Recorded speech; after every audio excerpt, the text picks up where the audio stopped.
And yo, the Sports Back Bros podcast is back on. It's a Thursday. And what's happening on a Thursday in the middle of the summer where nothing really going on, but things just started popping with professional football, college football. Baseball's been coming with their trade deadline as well. We hadn't talked about a lot of baseball any damn way.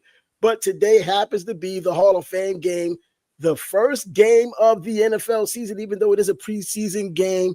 No big deal. As you know, Bias doesn't give a damn about preseason football. So we won't talk too much about that because there's really nothing to talk about. We haven't heard a lot about their training camps because we're not in their area. Well, at least you're in the Midwest, so you probably heard a little bit about Detroit. And you would think because as far as they went last year and now losing both coordinators, the rest of the country would at least say something about that. But anyways, if you looked at the title talked about NFL bust. We'll get around to talking about some NFL bust. How far back can we go? How far back can you be a bust? I guess we'll just talk about that. What's good? What's happening? What's up? As far as hearing things about Detroit, I haven't heard anything. I did listen to some sports radio on the way in this morning. I didn't get to hear Ben Johnson speak, but what's he going to say? Guys are working hard. They're starting to get it. They're getting in rhythm. All that same bullshit every coach says in the preseason.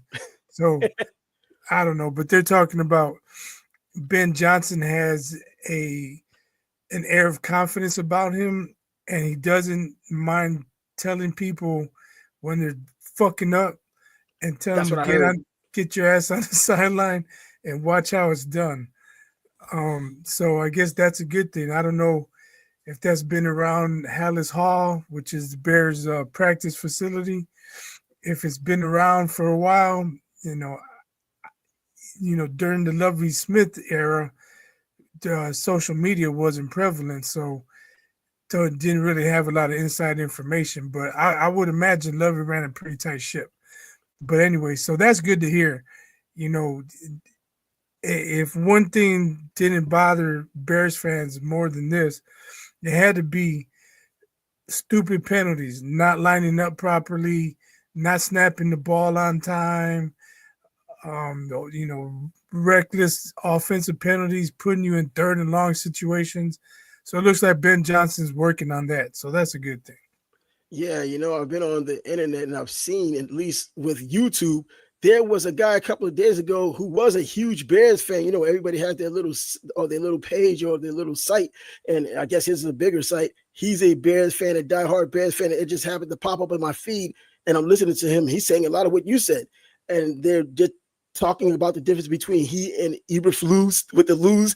They kept on talking about how the differences are in the camp, that he's not putting up with the nonsense, that when people are making mistakes, he said Eberflus was so busy trying to be a player's coach and being these guys' friends when they got too comfortable and they knew that there weren't going to be any consequences if they blew an assignment or if things just certainly didn't work out. He'll give them a look, but then kind of feel bad about it and kind of talk to them, try to be their friend later on. That's not going to work. Ben Johnson comes in with a clean slate. You have to impress him because none of you guys are his men. So he'll look to replace you later on at some point if you're not doing what he wants you to do. So yeah, everybody's got to go around with their hair on fire. And let me ask you a question, because I heard something this morning. I don't know if we mentioned it or if you heard it, but I think in the very first practice, the first team offense got pulled off the field. They weren't lining up properly. I think they put them in red zone right away, and Caleb Williams' first 2 picks were intercepted. Then he was like 2 for his first 10 throws. First team offense got yanked. So, so supposedly they're doing better now. But what they're saying is Caleb Williams doesn't mind getting coached hard, but he would also like, hey, you're doing all right. You did that play. You got that play down, or that was a nice throw here, or you made the right read there. He wants a little bit of positive feedback. And they're saying, the guy on the radio said, I'm 100% for that. Now, I have my own opinion. I'm just wondering how you feel about it. Well, any player who receives harsh criticism or they look at it as constructive, even though it comes across as harsh, you want that for your team. You want that for your quarterback. You don't want somebody to get into their feelings in the society we have where even the athletes are getting into their feelings. I think as long as he responds to that and the results are only going to come through what he does in the regular season, and you can see whatever confidence he's going to have going into the preseason or coming out of the preseason, you can't really get a gauge there because it is preseason. I think as long as he grabs it and run with it, he has the talent. If he takes this tutelage or this harsh or tough love approach, if he takes it and runs with it, it can only be helpful. But my question is, what do you think about him voicing the fact that he would like some positive feedback also? Oh, yeah. Well, I don't know. Maybe that kind of goes back to maybe he is getting into his feelings. I think you need some affirmation these days. We have different players who just kind of go about it. It seems like this generation of people and players seem more like that. You're always harsh. You're always harsh. You're always harsh. But I need you to talk to me good sometimes. I need you to speak to me like a man sometimes. Like give me my props or give me my flowers kind of thing. I don't know. In a game like football, you don't expect that. I know. Stop being a little whiny bitch. Do your job. Well, you the Bears fan, you speak for it. You want respect for doing your job. You want respect for making the right read, for throwing it to the check down. You want a pat on the back for that. That's what 30 other quarterbacks are supposed to do in the NFL. And you want to be told, hey, nice job, Caleb. Hey, that was a good throw, Caleb. Fuck out of here, man. Stop being a little whiny bitch and do your job. You know what? With the new regime, he still holds some stock. He's the first pick overall in last year's draft. It's not like he's the first year pick in the draft 4 years ago where the new guy can come in and say, hey, it's my way or the highway. He can't say that right now. So he can kind of, he can say kind of what he wants at the moment, but coach doesn't have to put up with it either.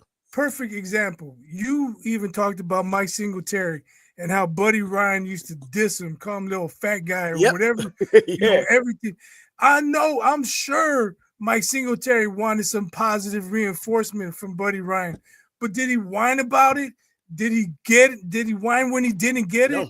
Did he cry about it? Did he go tell the media, man, he's riding my ass, but I would like a pat on the back once in a while? No, he manned up. He learned the defense, and he earned Buddy's respect. You don't earn respect by going and crying to the media about what would you like your coach to do and tell you. Fuck out of here, man. I don't think he should have run to the media with that. He should have kept it to himself. Say something like that in the locker room. And even then you get looked at cockeyed when you're looking at a culture change. People don't want to hear all the little nonsense. You look like, I don't want to hear it. I mean, of course, your teammates aren't going to hear it either. Everybody wants some positive feedback. You want to be told, hey, if you're doing a good job. You don't want to just be told when you're fucking up. But if it doesn't come, that doesn't mean you stop doing your job. That doesn't mean you whine about it. Well, look, Jermaine asked, are we ready for tonight's exhibition game? He obviously didn't hear the open. I'm looking forward to a little bit of football. Bias act like it's just another baseball game. It's not even mattering to him as far as let me tell the story. When I was a kid, I saw a commercial. The Bears were going to play the Browns. I thought football was back. And so I tuned in, and Walter Payton played 3 downs, and it was done for the night. I was like, what's going on? How come they're not giving the ball to Walter? My dad says, it's a preseason game. The starters don't play. I'm like, what's preseason? I didn't know. And he says, oh, that just means it's like a practice game. They want to see who's good, who's going to make the team, who's not going to make the team. But the really good players don't play. And from then on, I was like, well, what's the point of watching preseason games if the guys you want to watch aren't playing? So preseason means jack to me. And during the hype leading up to the game, they're always showing highlights of the star players that make you think they're going to play. So every time they play a commercial about this game is coming up, whoever the star players are, you're going to watch them this afternoon. I fell for it, but can you blame me? I was like a 7 or 8 year old kid. Scott just comes out of the box talking nonsense about bringing up Bobby Knight. Come on, man, and some flowers. But it's going to be, you're hearing some storylines this season here during the preseason or during this training camp, you hear about Cam Ward throwing about 3 interceptions. You have your issues up there going in Chicago right now. And right now, I think Terry McLaurin for the Washington Redskins is now demanding a trade from the Commanders. I call them the Redskins, the Commanders. He's demanding a trade from the Commanders. If that kind of distraction is in camp right now, could it have something to do with Jalen Daniels' second-year maturation and continue to succeed? I mean, that is his top receiver. Yeah, I'm not sure what's going on in Washington. They surprised a lot of people. Jaden Daniels surprised a lot of people, but not me. I would have picked him number 1. That's what we were talking about last season. Like, he came out of nowhere, basically. Nobody was talking about him. So I can understand him wanting the bag, but, one season does not a career make. Exactly. And we saw that looking back at RG3. But RG3, I know some people were talking about him being a bust, and we will talk about a few players who have been bust in the NFL over the past several years. But he wasn't a bust based on not having the talent to continue. He became what you could call a bust based on production because of injury and Mike Shanahan making the poor decision to keep him in the game with a bad knee. Yeah, that was an odd situation anyway. They had drafted 2 quarterbacks. That was weird. But RG3 was definitely the number 1 unequivocal rookie of the year. Yeah. And, and so it looks like he was going to be the future of the team. And I've seen enough of him at Baylor to know that he did have that talent, even though you can't really completely tell. I just told because of the way the NFL was changing, especially with the run pass option. And you look at the speed that he had. This guy was a 100 meters champ with a knee injury in the past in college. And then he gets another injury while in the pros, and it really hurt his game. His legs were a big part of it, even though he was better than like someone like Jamarcus Russell, who never even thought about trying to read the playbook or read defenses. He was actually able to read some defense, or at least show that he was capable of reading defenses and could only get better. It's just that his legs had so much to do with his success as well. Once he became debilitated when it came to his legs, everything else fell apart. And in the NFL, you just can't have any deficiencies getting away from anybody if that's your primary part of the game. Colin Kaepernick can be the same kind of guy. But anyways, yeah. I'm not sure I'd call RG3 a bust. He did exactly. I was looking at a show earlier that called him a bust. I was like, nah, this guy wasn't a bust. It was completely circumstantial.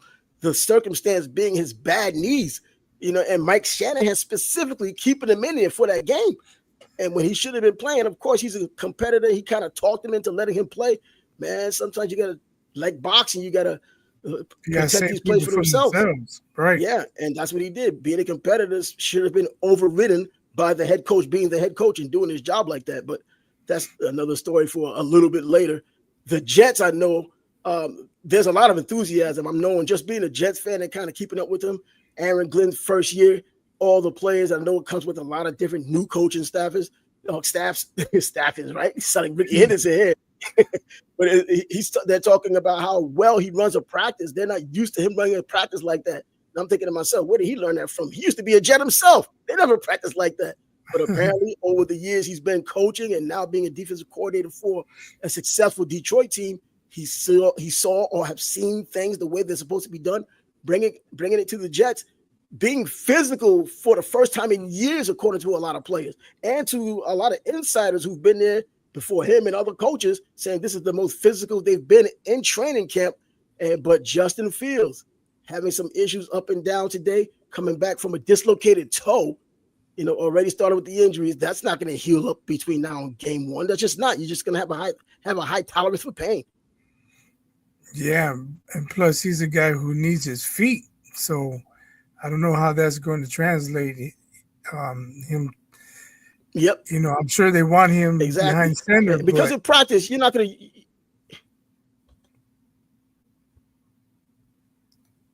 You there?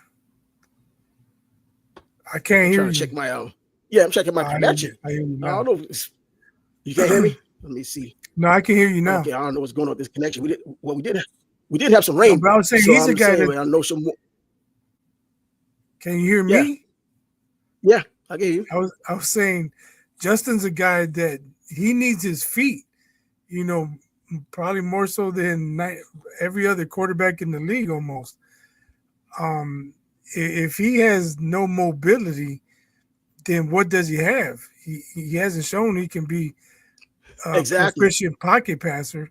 So he's got to get healthy. I don't know the extent of his injury. I don't know if he'll be back for game one, but what are the Jets' other options? I know no, they got your boy Adrian Martinez. He actually hurt his toe. He came back to practice. So he came back to practice the next day, but didn't practice now in the today's That doesn't mean practice. he's going to be effective. Yeah, exactly. But that's probably why in today's practice he threw the pick.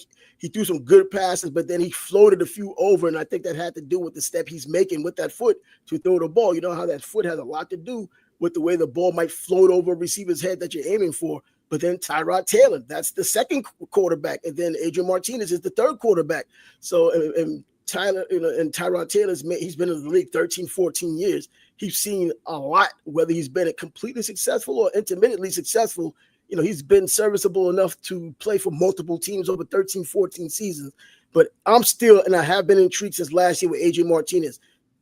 If nothing else, just seeing how much of a change he's made from being at Nebraska when I was like, this dude's been there for 10 years, he hasn't done anything, to going to Kansas State and, oh, shoot, this dude can throw the freaking football forward and being successful doing it, to now getting his chance in the NFL. I want to see where the progress is. I want to see if the coaching staff, a new coaching staff, he's not their guy either. If he stays with this Jets team going into this season, I'm thinking we're going to get an opportunity to see him based on how tenuous I think it's going to be for Justin Fields not being that passing guy. The offense is supposedly has the best offensive line we've had in years. The wide receivers, as you know, has already been kind of set with Garrett Wilson now getting the long-term contract. And then, the running backs, we have two solid running backs. So I'm thinking that, yeah, even if Justin Fields does go down, Tyrod Taylor's there, and I like that experience, but I want to see that young guy get an opportunity. And I haven't been hearing anything in camp about him. Well, I don't know how much of an opportunity he's getting currently, but I'm sure he's going to get a lot of snaps in some preseason games. Exactly. If that's what he'll get an opportunity in game time. Yeah, and I'm hoping so. Preseason game time. And if nothing else, those are the preseason games I want to see. If you're going to hold back Justin, hold him back, because that's probably what they're doing with the starters. But you also want to see him in this new offense. But I would like to see, if you're going to have Tyrod Taylor, I've seen enough of him over the decades. It seems like going on plural decades. And then I want to see Adrian Martinez do something. That's what I'm going to have my eye out for more than anything else. If Justin's ever going to improve in the pocket, maybe this might be good for him. Like, if he can improve, if he can make that step, him having less mobility could force him to stay in the pocket and possibly improve on his skills inside the pocket. You would think after all of these years, it's not a whole lot of years, but I think this is his fifth year. You would think that in his fifth year, as far as reading defenses, that should be secondary now. Even though he's the running, not second, that should be primary. Him reading defenses, running should be something that he can do. So, it's like last year, Jalen was from Alabama last year when he was talking about how I already know how to run, so I don't have to worry about that. It's going to come naturally. I focus my offseason on reading defenses and knowing how to pass and just doing it the correct way, even though it didn't work completely for the season. But that mindset is what had done it for him. And, and I think Justin Fields, if he just concentrates on the defense, we already know you can run. Even with a bad toe, you're still better than most quarterbacks out there running this ball. And I hope it works out for him. But based on what they're talking about, and I understand that you're in an echo chamber, being in that New York Jet bubble or even New York Giant bubble, you can only think, hope, and wish that things are going to work out the right way. I've seen it. I've done it for decades. But I'm thinking this is the first time I heard real change, real moves, and from outside people who are usually critical of the Jets. And that's one thing you're going to get in New York. They will be critical of you. But these are the people saying we haven't seen this kind of a practice in a long time, even before Rex Ryan. And Rex Ryan had a hell of a defense, just not the offense you wanted. So good luck to the Jets. I wouldn't mind seeing Adrian Martinez get a good crack. That's what I want to see, man. And I'm hoping it's with my team. I hate to see this guy go somewhere else and become one of those dudes, man, because it happens to the Jets every time. You go to just go to somewhere else and just blow it up. And I'm like, damn, not even blow it up, just Giants. Giants. Man, well, yeah, with Russell Wilson. Come on, this could be his first and last with the Giants for all we know. He's not exactly a spring chicken. Shoot, he's not a Right. winter chicken either. He's just a giant turkey by the time we finish with him. Let me see. Mario. Let me see. It's about Naja. Let me see. Supposed to be good. Najee Harris isn't playing. Well, there are a few players that aren't playing tonight either. I mean, with the Chargers, Lat McConkey's not playing. So, for just like you're saying, this is pretty much man. Give these if he was playing, how many snaps would he be on the field for? Series, if not just a few, first down, and that's it. If you don't get the first down, he'll sit out. So I'm sure that might have been something. Let me see the baseball for a moment. Tell me something about the Slaters from the Yanks are getting. The Slater the Yanks are getting from the White Sox. I can't tell you much, my brother. I don't watch White Sox games. I'm not gonna watch. I mean, they've been playing better of late, but imagine you tune in. Let me see what these kids got, and it's 6-0 in the third inning. You lose interest right away. You tune in the next night, and it's 5-0 in the second inning. Like, man, I'm not going to torture myself. So I can't really tell you much about Slater. Sorry. See, the only thing I can say is take the over. Take the over if they scored that early. I would say this. If he was part of their future plans, you would not be getting him. Take that for what it's worth. That's true. You know what? But going by the way, you said they've been running the organization. That's probably not a completely bad thing. They may be making another bad move. Bringing him with another team. He all of a sudden blows up. Put him in the right spot. I don't know, man. But yeah, I don't know. I just haven't been on top of baseball. It's not because the Yankees have been so freaking inconsistent. It's just that, man, it hasn't really done a whole lot this season. We look at our usual guys like, Ellie De La Cruz and other, Ohtani and Judge, pretty much doing a lot of what they've been doing anyway. There's and the newer guys out there trying to do some things and put their name out there, but is it a one-off? You try to live in the moment and enjoy it. It's just that baseball just hasn't been it this year. At least not for me. And go Yankees. Yeah, go Yankees and try to win another one. With the team they have, even with the injuries, we should still be better off than what we are. Toronto's still in first place. Yankees still having a problem with Tampa every time they play them. Whatever. Let me see. He said Fields was good last year, just not spectacular. He said solid. I mean, is solid going to get you to the playoffs? Is it going to win you a Super Bowl? And what's the idea of solid, too? Because last year they had such bad offensive stats, they just happened to win games anyway. Even when he left, they pretty much didn't do too much different. Winning 15-12 or 13-10. I mean, can you say the offense was really in rhythm? You know what I'm saying? Exactly.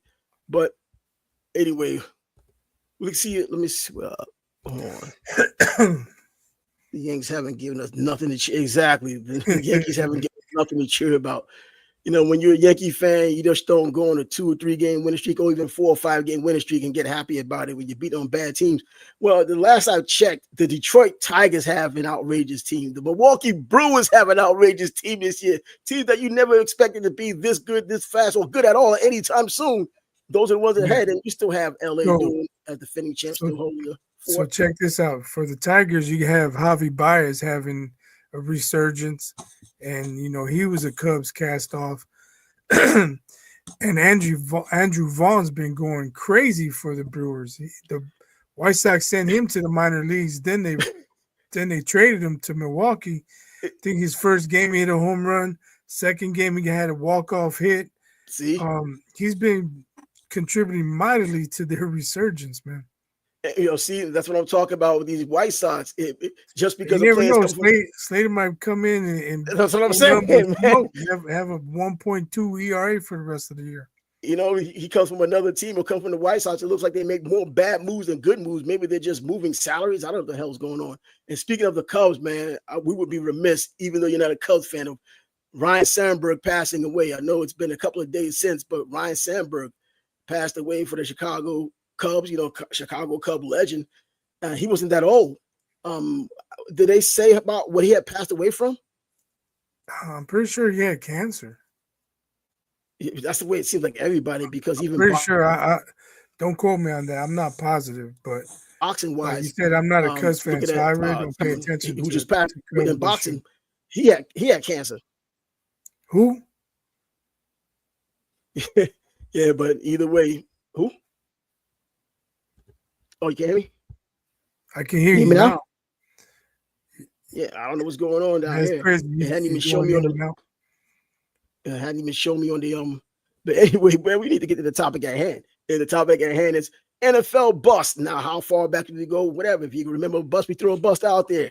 So there are the familiar busts that we typically would talk about, or everyone who brings up a bust series would talk about. You know, the only reason why you wouldn't talk about them if you limited the time that which you could talk about them. If you wanted the biggest bust in the past 15 years, well, we don't get our typical bust. If you talk about the bust of all time, well, we always start off with the cream of the crop bust.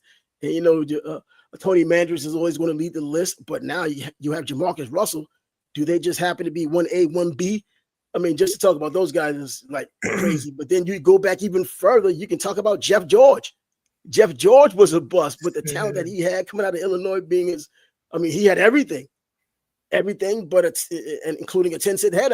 Apparently, he didn't do anything in the NFL. I wouldn't put George in I'm not sure he's a bust. He was a starting quarterback for quite a while. But they weren't winning or doing anything. He wasn't great. Yeah, but Brian Leaf, that's a bust. Pretty much sucked ass. Yeah, from jump. Every time he was on the field. Jamarcus Russell sucked ass pretty much every time he was on the field. Tony Mandridge couldn't block nobody. Anyone, not even the sun. Every time he was on the field. At least Jeff George, he played well enough to keep his job for a few years. So, well, as far as Tony Mandridge. So what exactly is a bust? Like, well, if you drafted number one, a quarterback, especially now, you know, back then when he was drafted, quarterbacks weren't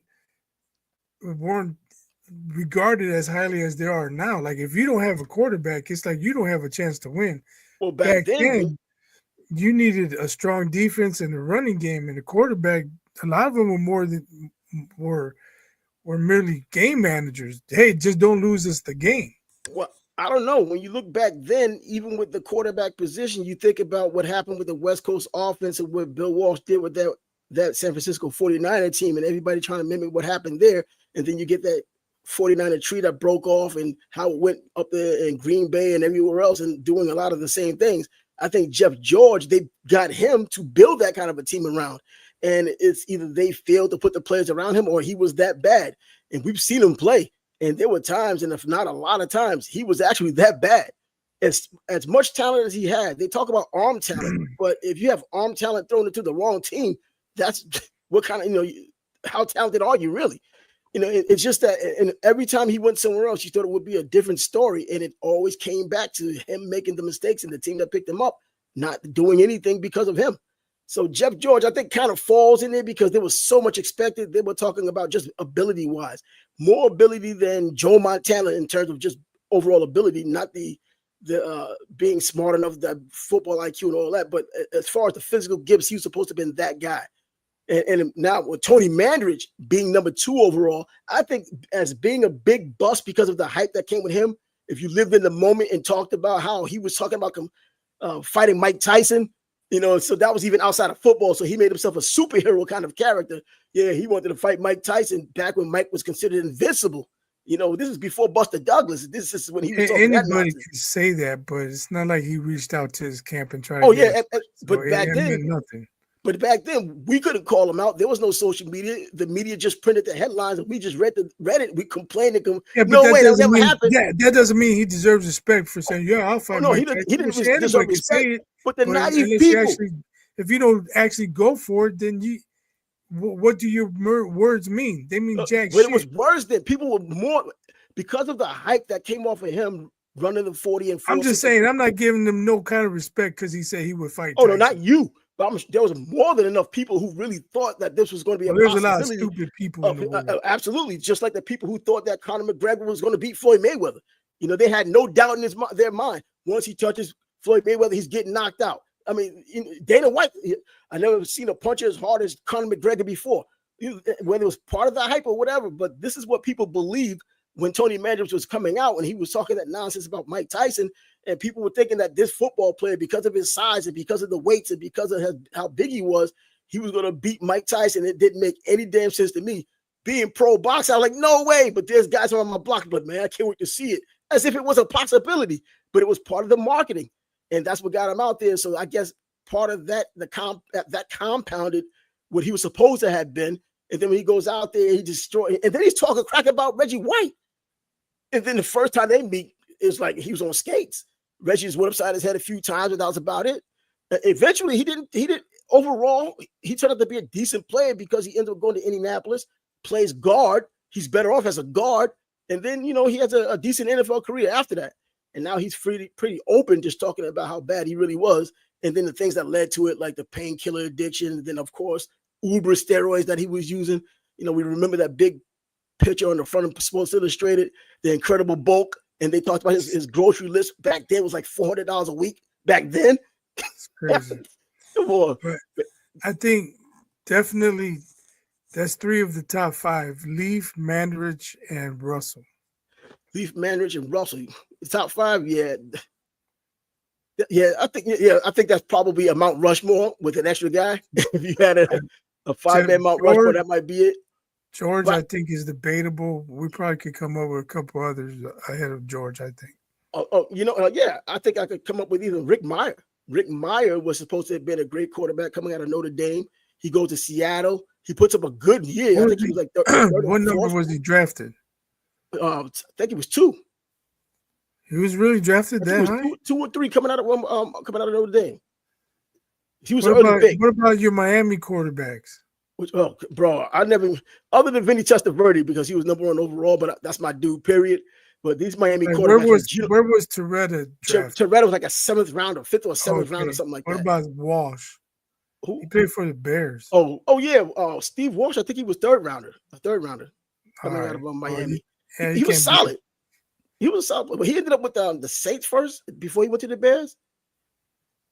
I don't know. I think, but yeah, he came in with some, but other people went down. He was all right. I can't call him a bust because he was a 3rd rounder. Don't forget Ryan Leaf. We've said his name like 10 times. At that draft when he and Peyton Manning came out. I was at that draft when Peyton Manning came out. If Jermaine's in there, I think he might have come along with us. I think because most of the drafts I went to with him. So, we've been going to drafts for like decades. But anyway, Ryan Leaf was at that draft. The Peyton Manning came out that same year.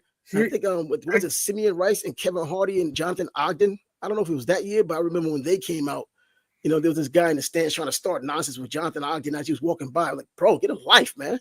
Shoot, dude. I got a question for you. Yeah. Considering everything this man did in college and what was expected, what was traded for him, do you think Ricky Williams is a bust? Man, if anything, I guess I know he has some good seasons in there, but for the Saints, he didn't produce. For the Saints, he was a bust. But for Miami, he more than made up for it because they didn't have to invest like the Saints did. Right. Mike Ditka took the entire draft and just got himself a cigar after getting him, and then that was it. He was proud of it too. And even as a collegiate player, watching him, I thought he was going to be a damn good NFL player, but I didn't think he was going to be like consistently elite as an NFL player when he had gotten there. And I do remember when he did go to Miami, he was complaining about on that Monday night game when they kept giving him the ball. He got upset about it. Most players complain about not getting the ball. He got pissed off at getting the ball too much. Dudes complaining about, yo, man, you gave me the ball too much, man. You're trying to ruin my career. Seriously? Ricky Williams was always a different kind of cat anyways. And to believe it or not, the player who carried the ball the most in the NFL's history is still to this day Jamie Morris, the brother of Joe Morris. He did it for, I believe, the Washington Redskins, I think he played for. But anyway, he carried that ball, either Redskins or the Cleveland Browns, one of those. But anyway, I think he carried the ball like 44 times in an NFL game. I've seen collegiate players carry it more, but that, as you know, is a different story than being in the NFL. Those guys banging on you is a whole lot different. But for sure. Tim Couch was a bust. Number 1 pick overall, Cleveland Browns, coming out of Hal Mummy's offense at Kentucky, throwing it around all the time. And I don't know how he became a bust with just not living up to expectations. Did they get fooled? Well, it looks like Cleveland's been fooled several times. But were they fooled by looking at all those numbers and the way he did it in the SEC from a team that's not perennially great in football, at least in the SEC, Kentucky, and they made him the number 1 pick overall.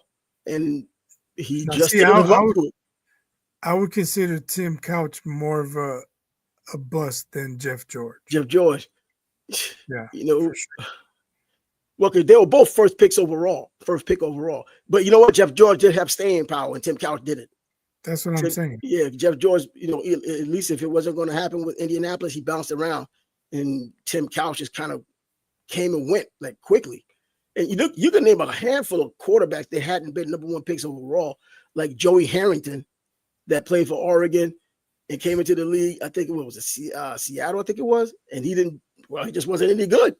And then Achilles Smith, that everyone talks about, he wasn't any good. He went to Cincinnati.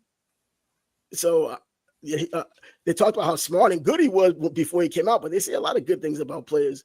And they can't be right about everybody. It's just that they were wrong about a lot of people too. He was one of them. So Cade McNown, another one. But yeah, Bears quarterback. Yeah.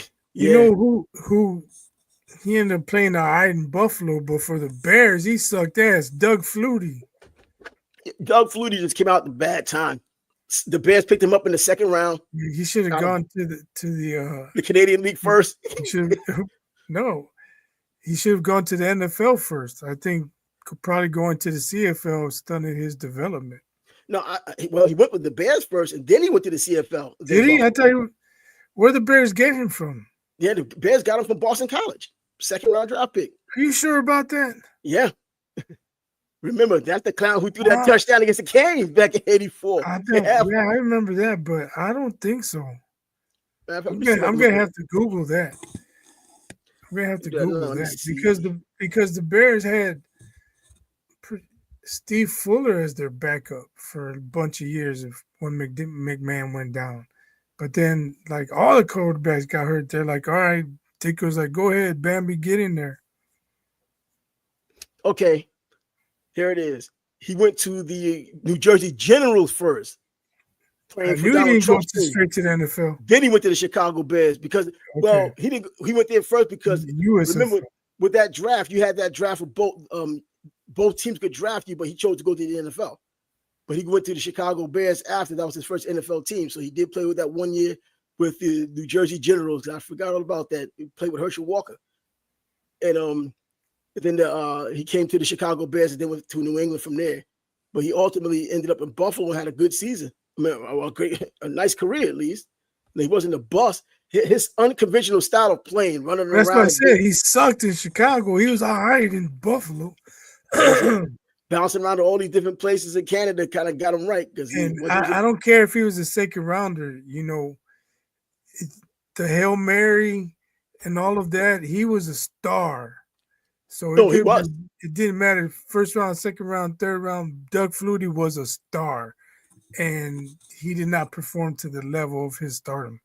Oh, no, there's a lot of players like that, but he did it when he went to Buffalo. He started playing. He played a lot better. He became one of those crowd-friendly players, fan-friendly players. He was Bambi. He was a nice guy. Of course, people didn't like him. He was intense, from what I hear. Yeah, I hear that he was really intense. Nice guy if you caught him at the right moment, but generally intense. I think he might have had that proverbial chip on the shoulder because of either his height or the lack of success immediately. Or whatever. He always was in that I have to prove it mode. So what other play? We already know Trent Richardson. You can bring up him anytime. Trent Richardson, bust, running back. I tell you what, this is one of those few players I got completely wrong because I remember him here in the state of Florida, playing in Pensacola, top running back in the entire country, definitely the top of the state of Florida. And then when he went to Alabama, he's sharing the backfield with Mark Ingram. Mark Ingram was a Heisman, and this dude's still nice. He's still like averaging 5-6 yards a carry, 7 yards a carry. And then Mark Ingram leaves, and then it becomes him and Derrick Henry. You know, he was still getting his burn because he was looking forward to going to the NFL. He gets picked up, and I'm thinking that he's going to be a good player for, what was it, the Cleveland when he started off with? And I don't know what happened. He gained a lot of weight, I know. Still waiting for you to say his name. Who? The guy you're talking about. Oh, Trent Richardson. Oh, okay. I thought you were talking about someone else. No, Trent Richardson. All right. We play man. Keep him on the edge of the seat, right? But Trent Richardson, man, he was that kind of player. And I thought Bama had another guy that was big and would run over people. I thought, man, he's gonna be Najee good. Harris. No, it wasn't him. There's another guy. They just get I can't remember his tons name. of dudes. He was running. He was a big dude, like 6'3", man, just running over dudes in college. Wow. I can't remember that now. His name. But I anyway, thought Najee Harris was that big dude they had. The other big guy they had that was like 6 foot plus, because Bama just had a freaking pipeline of players. When Nick Saban got there, it's just the recruiting completely changed altogether. And I remember the old days of Saran Stacy. Good player, but come on, nothing like the level of running backs they have these days. But if you go back and look at some Mike Mamula, people talk about him. The football field Tarzan. His combine performance fooled people to this day, and that's why they kind of try not to get suckered into how great they work out and just look at the film and then look at kind of a supplement the way they work out in the 40 time. They still haven't mastered that art yet, because you still get people who go higher than they probably should go. And then you look at it, it's typically the 40-yard dash just changes the complexion of everything. You look at their college record, like, he was okay, but then because of the 40-yard dash, that puts him over the top. Mike Mamula, football field Tarzan, weight room Jane, they call it, or football field Tarzan, football field Jane, weight room Tarzan, because that's what he did. Another Boston College creation, man. What's up with Boston College put these players out, but they more than made up with it with Luke Kuechly coming out of there. So I think as far as the combine, right? I think as far as the combine, right quick, like, you gotta be dumb. You see this guy's tape, and normally 2 to 3 years at least, sometimes 4, and then you see him work out, like, whoa, how did he let his workout override his tape, his game film? Unless it's a running back or cornerback, wide receiver, it's like, whoa, I didn't know he was that fast. That could have an effect. But just because a defensive end is fast doesn't mean he has technique to beat the lineman. How many times is a defensive end going to sprint for 20, 25 yards? Exactly. But I guess they looked at the shuttle too and felt his weight just shift. They look at the change of direction, know that he can fall down, get right back up and catch back to the behind side. Well, they were completely wrong. Completely wrong. Lie. Exactly. The tape never lies, but you still get these people who feel that they see this raw athleticism, they get surprised with it, but like, man, in our system, I know we can coach them up. These coaches have huge egos. When you look at some of these plays they take, and they probably can take some of these other plays in the mid rounds and not get buried for it, because if you take a 4th rounder and make him a number 1 overall pick, you're going to get killed and lose your job. But you can kind of hide those bad picks in the 4th or 5th round. Not today, because they completely micromanage everything. But Mike Mamula never even close with the Philadelphia Eagles. And it's happened in the NFL so many times. I talked about the story of Bryant McKinney, never gave up a sack in the history of his life. His entire life, never gave up a sack. Going into the NFL, that means from high school to junior college and to 2 years at Miami, including a national championship year and a national championship runner-up, never gave up a sack. But then Leonard Davis, they still take it. I think it was Leonard Davis from Texas. They took him in front of him in the same draft. And I was like, what the hell? Even though Bryant McKinney. I got one for you. And there was some controversy on draft day when he got drafted. Trev Alberts. Trev Alberts was good at Nebraska, though. I'm not saying he wasn't. That's why he's a bust. Well, yeah, because they took him too early. So, but as a career, I don't know. 34 was my guy at Nebraska. Fuck him now, but as a player, you have to trade and go down to Texas A&M. And then Mel Kiper was letting the Colts have it when they drafted him. He said they obviously don't know what they're doing. And Mel ended up being right, because Trev did not live up to expectations. Well, it ain't the first time that Mel Kiper called out the Colts, man. It's like he has this bad relationship with them, because I remember back, I know a couple of years, not a couple of years, but several years ago, when he had the other argument with them, when they took a play that they didn't think they should take. Then I remember the year that the Colts had 2 first-round, number 1 and number 2 pick, when they took Steve Entman and Quentin Quariat. the number one and number two pick, both defensive people, and their team still hadn't done anything. So, but I also remember the Jets had a whole bunch of first rounders as well. And guess what? I'm still waiting since 1969. I was born in 72. What's going on with that? So, it's about the types of players you pick with those picks. And the Jets is always giving us a lesson in futility every time they get an opportunity to do it. So, I mean, just look, you could go up and down the draft, and even in what's that dude, Rosen, the one who came out of UCLA talking that nonsense from Tulane. Oh, I think he went from Tulane to UCLA. But either way, he went to the Cardinals, and he was talking all that nonsense. He was out of their team in 1 year, and they ended up getting Kyler Murray after him. He thought he was all that. He was just talking too much, and didn't make anything happen. So I don't know if it's just wait. Johnny Manziel. Man, and that one broke my heart because I wanted him to come to Jacksonville, and this is when Jacksonville was really going through it. And I said, if this guy comes to Jacksonville, he's really going to light it up, not in terms of just overall being on the field, but just because of the nightlife being everywhere, that celebrity status, and keeping all eyes on him. And Jacksonville get some shine because of it. And kind of glad he didn't, because that guy didn't do anything. He talks about it now, how he didn't care this and he didn't study that and whatever. Ability-wise, I thought he would have been a much more advanced version of what Doug Flutie ended up being. But Johnny Manziel, man, that guy I remember his first year playing, and I remember right before the season started. In college, he made people think he was the truth. Oh, and he was, at least in college, he was the truth.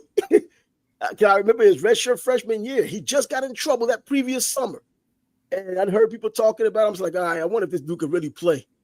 Then I remember I picked Alabama when he went up to Alabama to play them. I was like, man, Alabama's going to crush this dude, let them know what he's really all about. He ran through Alabama like they weren't even there. He played around with them like it was touch football. And, hey, he got the Heisman like he deserved. And it was a sophomore year. But anyways, he was damn sure lived up to expectation as a collegiate player. He just blew everything as an NFL player. It just didn't happen. I guess that's what it comes down to, because he went to other leagues, I think, including Raider football. He still didn't do well there. So, it just wasn't going to be him. So whatever. I think Manziel's a good one to wrap it up on. Yeah, Johnny Manziel. So hell, man, do you want to talk about Agent Zero? Do you want to talk about Agent Zero? If we're going to talk some football, now you just switch to basketball. I mean, hell, he got caught with a poker game at his house, at his mansion, illegal poker game. I thought the mob only had illegal poker games. He watched The Sopranos. What the hell? The only thing I gotta say about that is he obviously didn't know his circle that well, because somebody had to drop a dime. Shoot, somebody probably dropped about 50 grand. That's why they snitched. They snitched on him. Somebody dropped a whole lot of money. Man, but then, of course, talking about Shannon Sharp not getting his gig with ESPN, fired. So I guess that big money he was supposed to have gotten out the window. Man, he pays off this chick thinking he probably still had a bag to come back to. And then they let him know as soon as he settles this deal that, bro, so you're going to have to just stay where you're at and try to stack up again. Put himself in that position. I got no comment on Shannon Sharp, man. Yeah, well, tonight his brother's going into the Hall. Well, Saturday his brother's going into the Hall of Fame, Sterling Sharp. So that's something I do look forward to seeing. The inductions and the speeches. A long time coming. Sometimes there's some really good stories told during those speeches. Yeah, absolutely. You look at with Sterling Sharp, man. I think it's a long time coming. I mean, really, if you watched him and lived in the moment, you saw him a lot more than we did, because you're up there in the Midwest. You got to see him at least twice a year. That dude was that dude catching the 100 passes in the season. You know what I mean? Consistent all the way through. And the neck injury just ended his career. He didn't get himself a chance to get a Super Bowl ring, or his name was still known. Now Shannon, completely different personality, a lot louder and all that, rambunctious, and playing good football as well. But yeah, man, I'm going to look forward to watching him get into the Hall of Fame this Saturday. That's going to be cool. So I'm not even going to mention tonight's game, because what for is a preseason game where most of the players aren't playing anyway. Coaches already said these players aren't playing. Tell Scott to join. You guys can talk about it all you want. Nah. Well, Scott should have brought his butt in here earlier, man. He should have asked for the link like he claims he does all the time. But anyways, I'm Trav. He's Biased, and the Sports Bad Bros podcast will be back on Monday. I'm sure, because it happens every time, there's going to be a lot of something to talk about between today and next Monday. So we'll get a chance to talk about that. But until then, deuces.